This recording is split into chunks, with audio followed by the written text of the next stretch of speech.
Most towns die slowly. The last business closes, the young leave, the old die, the buildings rot. It takes decades, sometimes centuries, but not always. Some towns were here on Monday, gone by Friday, not abandoned, not left behind, erased. Fire, flood, poison, orders from above, the ground itself opening up. 10 towns, 10 overnight vanishings, and in every single case, someone knew it was coming. These are 10 of them. Real places, real stories, no filler. Welcome to Fallow Empire. Number 10, Port Royal, Jamaica, 1692. In 1692, Port Royal was the most prosperous city in the Western Hemisphere. It was also the most dangerous. The English colony at the tip of a thin spit of land jutting into Kingston Harbor had become the unofficial capital of Caribbean piracy. Privateers licensed by the Crown used it as a base. Henry Morgan, the most famous buccaneer in history, was its lieutenant governor. Port Royal had more taverns per square foot than any city in the world, one for every 10 residents. It also had something else. It had been built on sand, loose, waterlogged sand deposited at the edge of the harbor over centuries. Sand that looked solid, sand that felt solid. On the morning of June 7, 1692, 3 massive earthquakes struck in rapid succession. The first shook the buildings, the second cracked the streets, the third liquefied the ground. The sand beneath Port Royal turned to liquid in seconds. 2/3 of the city, buildings, streets, churches, warehouses, people, sank into Kingston Harbor. 2,000 people died in the initial event. 2,000 more died in the aftermath from disease and injury. The whole thing took under 2 minutes. Eyewitnesses reported watching buildings simply descend into the water, upright, as if being lowered by a crane. Some accounts describe men standing on rooftops as their houses slid beneath the surface, still vertical, until the water closed over them. Reverend Emmanuel Heath, an Anglican minister who survived, wrote that the ground moved like the waves of the sea. He watched the earth open and swallow people alive. Many clergymen called it divine judgment, the most wicked city in the world, finally punished. The city was partially rebuilt, but it was never the same. Port Royal today is a quiet fishing village of a few hundred people.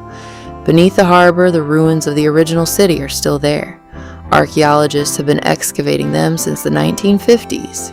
Intact streets, intact buildings, intact taverns, all exactly where they were when the ground swallowed them more than 300 years ago. Number 9, Nelson, Nevada, 1943. Nelson, Nevada was never a big town, but it had survived for 70 years. Carved out of the walls of El Dorado Canyon, 18 miles south of Boulder City, at the edge of the Colorado River. Gold, silver, lead. The Tecate mine, one of the richest ore deposits in Nevada, kept it alive through boom and bust cycles that killed every other canyon settlement. The town had a post office, a school, a company store, 40 or 50 people at any given time. On January 30th, 1943, a United States Army Air Corps B-29 bomber went down in El Dorado Canyon. It did not go down quietly. The aircraft on a training flight out of Las Vegas Army Airfield clipped the canyon wall and disintegrated on impact. The wreckage landed directly on the Nelson town site. The crash destroyed multiple structures. The explosion and subsequent fire took out the general store, 2 residences, and compromised the main shaft infrastructure at Tecate. There were no survivors among the aircrew. There were also no survivors in Nelson, not because everyone died, but because no one came back. The remaining residents, already living in wartime scarcity with the mine's productivity declining, simply did not rebuild. A plane fell out of the sky, and that was enough. Today, Nelson is a popular ghost town tourist site in Nevada. The wreckage of that B-29, or parts of it, can still be found in the canyon. The Tecate mine has been restored as a tour operation, but nobody lives there. Not since the morning a bomber came down and ended 70 years of survival in a single hour. The canyon is very still now. The walls are close. The desert does not explain itself. The wreckage is still there if you know where to look. Most people drive past without stopping. Number 8, Swift Current, Saskatchewan, North Portal District, 1918. Influenza did not arrive like a disaster. It arrived like a rumor. In the fall of 1918, the second and most lethal wave of the Spanish flu pandemic swept across North America. For small prairie towns across the Canadian West, it didn't matter how remote you were. The rail lines carried everything. In dozens of small Saskatchewan settlements, the overnight vanishing wasn't an explosion or a flood. It was silence. The pattern repeated itself across the plains. A train stops. A conductor is coughing. 3 days later, half the town is sick. A week later, the store is closed. The school is closed. The church is closed. In some communities, there was no one left to ring the church bell. The Spanish flu killed between 50 and 100 million people worldwide. In Canada alone, it killed more than 55,000 in under 2 years, more than the country lost in the entirety of World War I. What it did to small communities was permanent. Towns that had been growing, that had banks and newspapers and livery stables and real futures, lost 30% of their population in 6 weeks. Some never recovered. The overnight vanishing in these cases was not dramatic. There was no crater, no wreckage, just empty houses, stores that never reopened, families that had put down roots, pulled them up without a word, and left for somewhere that still had people in it. In one settlement near Swift Current, a census worker passing through in the spring of 1919 recorded a main street with 7 storefronts. 5 had unlocked doors, food still on shelves, a calendar on the wall of the post office still showing October 1918. Nobody had turned the page. The prairie swallowed the rest. Number 7, Picher, Oklahoma, 2009. The government knew Picher was poisoned for 30 years before they did anything about it. Picher, Oklahoma didn't vanish in a night. It vanished over several. For most of the 20th century, Picher was one of the most productive lead and zinc mining districts in the world. The Tri-State Mining District, spanning Oklahoma, Kansas, and Missouri, produced 60% of all the metal used in American munitions during World War I and World War II. Picher was the heart of it. It was also slowly poisoning itself. Beneath Picher, the mining companies had removed so much material that by the late 20th century, the ground itself had become structurally compromised. Underground voids the size of football fields sat under residential streets, under schools, under the grocery store. The mine waste, chat piles, they're called locally, rose 40 stories high. Children played on them. The dust blew through town. Lead contamination in the soil registered at levels that should have triggered evacuation decades earlier. In 2006, the federal government declared Picher one of the most toxic sites in America. Then on May 10, 2008, an EF4 tornado cut directly through Picher. 6 people died. Hundreds of already compromised structures were destroyed. It was as if the town had been waiting for permission to stop existing. The state of Oklahoma offered buyouts. Almost everyone took them. By 2009, the population had dropped from 1,600 to fewer than 5. One man refused. Gary Lindeman, the last mayor, stayed. He shut off the lights, locked the buildings, and watched the town he'd run empty out around him. He left in 2009, the last person out. Today, Picher is a Superfund site. The chat piles still stand. The ground beneath is still hollow. And if you stand in the right place and listen, you can sometimes hear the earth settling beneath your feet. Number 6, the SS Princess Sophia, 1918. On October 23, 1918, the SS Princess Sophia, a Canadian Pacific steamship carrying 343 passengers and crew, ran aground on Vanderbilt Reef in the Lynn Canal, southeast Alaska. The ship was not sinking, it was simply stuck. Rescue vessels arrived within hours. They circled. They waited. The weather was too rough to transfer passengers safely. 40-knot winds, driving snow, seas running 8 feet. The captains of the rescue ships communicated with the Princess Sophia throughout October 24th. They were ready. They were waiting for a weather window. The window never came. On the night of October 24th to 25th, the storm intensified. The Princess Sophia slid off the reef. All 343 people aboard died. It remains the worst maritime disaster in the history of the Pacific Northwest. What it did to the small communities of the Yukon and interior Alaska was devastating in a way that is difficult to overstate. Many of the passengers were seasonal workers, miners, trappers, prospectors, returning south for the winter, but many were also permanent residents, families, business owners. The only doctor for 3 communities was on that ship, the only lawyer, the only judge. Some communities lost their entire adult male population in a single night. The Atlin, British Columbia Directory from 1919 lists dozens of properties with no listed occupant. The same names that had appeared for years. Gone. Not sold, not transferred. Just gone. Combined with the Spanish flu sweeping the region that same autumn, the winter of 1918 to 1919 quietly ended a dozen small communities that had been building for 20 years. Some of them are archaeological sites now. Some are just clearings in the bush that no one knows the name of anymore. In Atlin, there's a small graveyard on a hill above the lake. Many of the headstones from 1918 and 1919 belong to women, wives who outlived the disaster, who stayed long enough to bury what they had left, then disappeared from the records entirely. The lake is very quiet in October. It has been quiet like that for a long time. Number 5, Coal City, Illinois, 1909. At 7:28 in the morning on November 13th, 1909, a series of explosions ripped through the Cherry Mine in Bureau County, Illinois. The mine had been operating for 3 years. It employed 481 men and boys. The town of Cherry, Illinois, population approximately 2,000, existed entirely to support it. The fire started when a mule-drawn hay cart caught fire near a kerosene torch in the second vein shaft. The cart was not immediately removed. Within minutes, the hay was burning. Within an hour, the wooden mine shaft infrastructure was burning.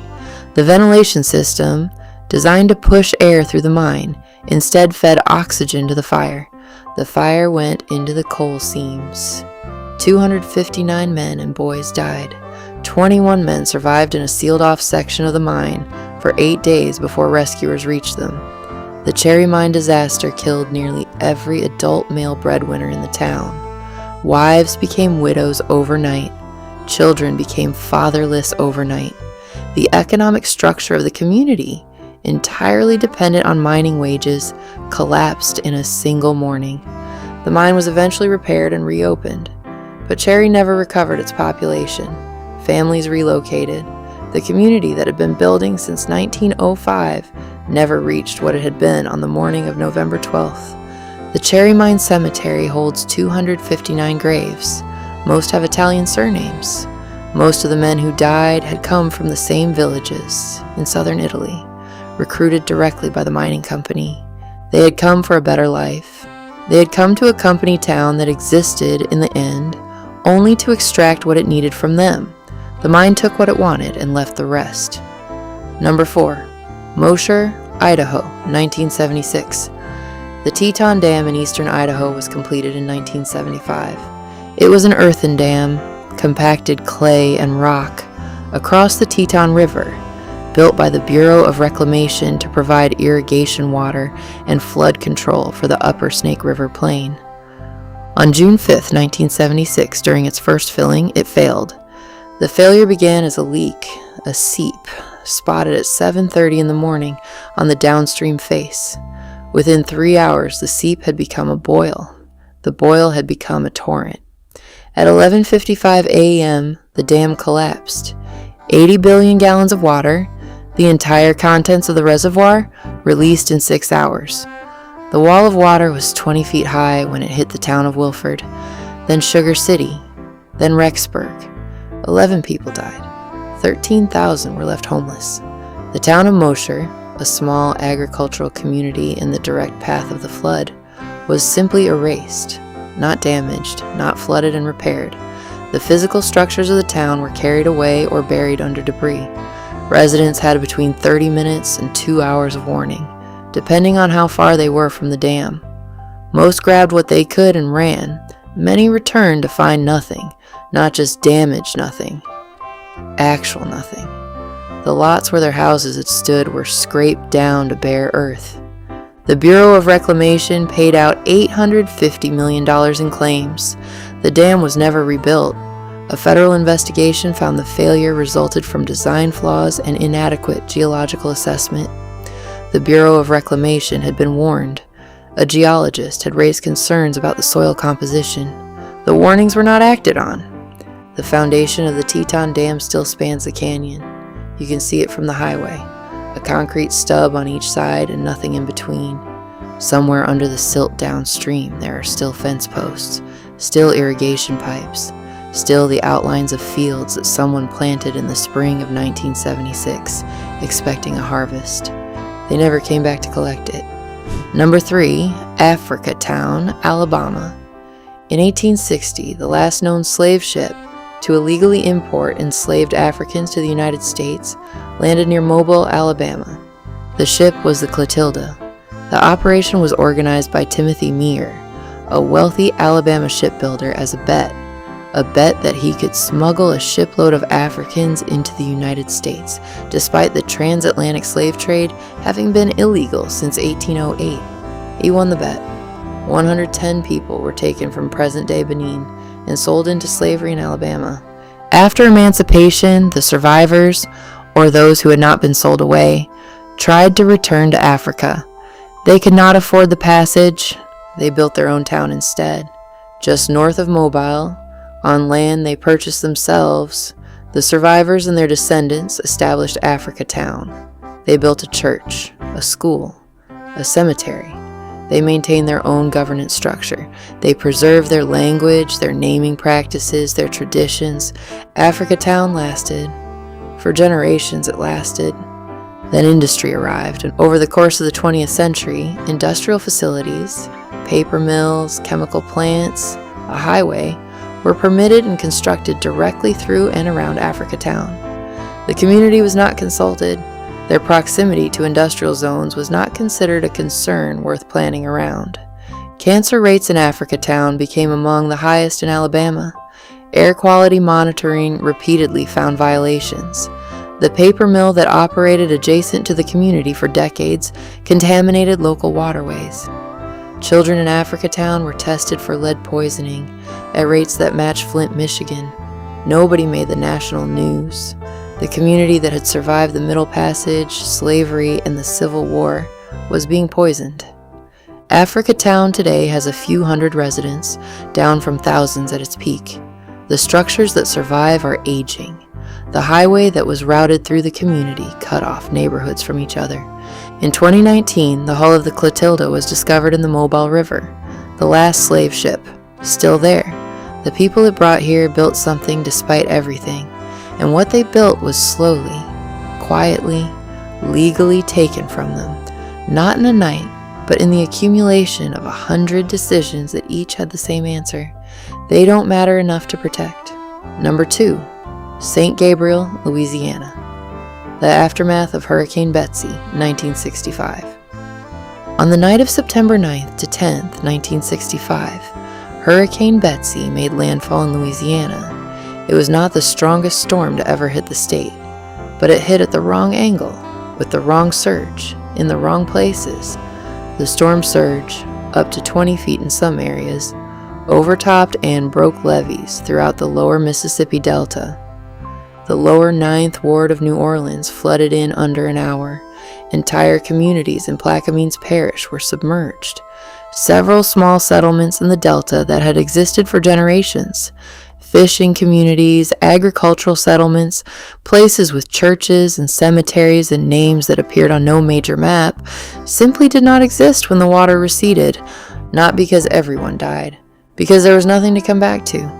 The structures were gone. In some cases, so was the land. The Delta is not stable terrain. It subsides, it shifts, it relies on constant sediment replenishment from the river. A storm of sufficient force can rearrange it. Hurricane Betsy killed 76 people in Louisiana. The federal government's response was slow. President Lyndon Johnson flew to New Orleans and visited the Ninth Ward by flashlight, a famous moment in the disaster's history. But for the smaller communities, the Delta settlements, the places without political representation and without the leverage to demand reconstruction assistance, the federal money went elsewhere. Hurricane Betsy is sometimes called the Forgotten Storm, overshadowed by what came 40 years later. But the communities that are razed in a single night have never been rebuilt. Their cemeteries are still there. In some cases, the headstones are the only evidence that anyone ever lived in those places at all. One of them, in Lower Plaquemines Parish, belongs to a fishing community that had been on the same stretch of bayou since the 1840s. The headstones have French surnames. The oldest is dated 1851. The community itself has no name on any current map. The Delta swallowed the rest.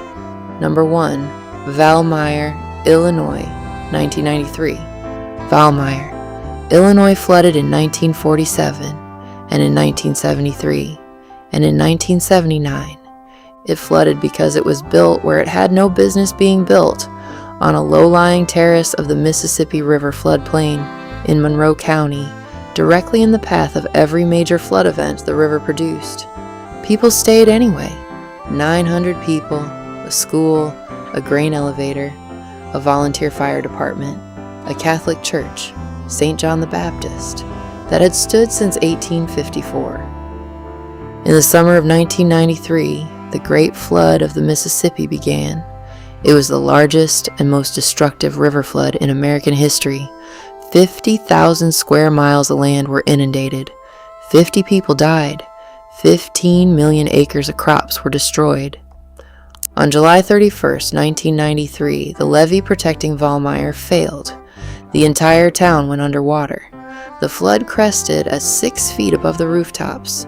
The church, the school, the fire station, the grain elevator, 6 feet of Mississippi River, water over all of it.